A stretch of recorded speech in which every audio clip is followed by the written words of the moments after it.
हमारे साथ चंद्रांशु जी महाराज मौजूद हैं। अयोध्या से चलकर महाकुंभ में स्नान करने के लिए पहुंचे थे और इस वक्त वो हमारे साथ हैं। सर, स्नान हुआ आपका? बहुत आनंद आया, बहुत दिव्य स्नान हुआ और बहुत ही सुखद अनुभूति हो रही है। क्या व्यवस्थाएं यहाँ पर देखी हैं आपने और किस तरह का माहौल नज़र आ रहा है? जिस तरह से इस बार गंगा जी काफ़ी देर तक रहीं और हमने पहले भी ये सब व्यवस्था होने से पहले भी मैं आया था, तो लग रहा था कि कैसे इतना जल्दी व्यवस्था हो पाएगी। पर धन्यवाद देता हूँ उत्तर प्रदेश सरकार को और व्यवस्थापक लोगों को कि इतना जल्दी बहुत ही समुचित ढंग से और इन्होंने व्यवस्था करके रखा है। एक अलग अनुभूति हो रही है और जितना इन्होंने उत्तम व्यवस्था किया उसके लिए बहुत बहुत धन्यवाद जानी चाहिए। महाराज जी, कुछ सुनना चाहेंगे आपसे प्रयागराज के बारे में और अयोध्या, यहाँ के कुंभ के बारे में जो है वो जानना सुनना चाहते हैं।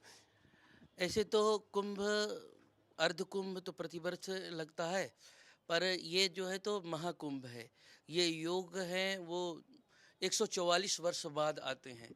तो हम लोग लगता है कि उस भाग्यशाली लोगों में है। जैसे मैंने पहले ही आपको एक बार कहा था कि राम मंदिर देखना अपने आप में एक इतिहास को देखना है और इतिहास के पन्नों में दर्ज होना है।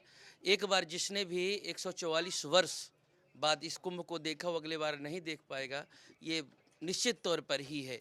तो कोई एक आध दो कुछ दीर्घजीवी हों, कोई तपस्वी हों, नहीं कह सकते। और इस समय तीर्थराज प्रयाग की जो महिमा है वो हमारे रामचरितमानस में बड़े स्पष्ट रूप से वर्णन मिलता है कि माघ मकर गति रवि जब होई तीरथ पति आव सब कोई देव दनुज किन्नर नर श्रेणी सादर मज्जे ही सकल त्रिवेणी। केवल ऋषि मुनि संत महापुरुष नहीं आते, भक्त लोग नहीं आते, देवता लोग, किन्नर लोग, यक्ष लोग, गंधर्व लोग और न जाने कितने बड़े बड़े सिद्ध। और हर साल कोई न कोई ऐसी घटना होती ही है।